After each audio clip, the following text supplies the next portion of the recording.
নমস্কার বন্ধুরা, অনেক দিন পর আবার একটা ছোট ভিডিও নিয়ে তোমাদের কাছে চলে এসেছি।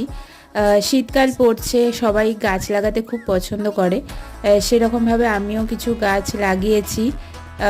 সেই জন্যই সেগুলোর একটু পরিচর্যাও প্রয়োজন। তো সেটাই করছিলাম, করতে করতে মনে হলো একটু তোমাদের সাথেও শেয়ার করে নিই। তো আমার সমস্ত পরিচর্যা করা শেষ, আমি একটু মাটিগুলোকে ঠিকঠাক করে দিয়েছিলাম। কিছু কিছু গাছ বসিয়েছি, যেরকম গাঁদা গাছ ছিল, তারপরে নয়নতারা ছিল, জবা গাছ ছিল, বেলি ফুলের গাছ ছিল। বেলি ফুলের গাছটাকে আমি একটু কেটে নিয়েছিলাম বলে ডালগুলো একটু ফাঁকা ফাঁকা লাগছে। নয়নতারা গাছটা একদমই ছোট, তাই জন্য অল্প অল্প ফুল দিচ্ছে। ওরা কারা কারা গাছ পছন্দ করো আর শীতকালে এরকম গাছ বসাতে পছন্দ করো, আমাকে অবশ্যই কিন্তু বলো।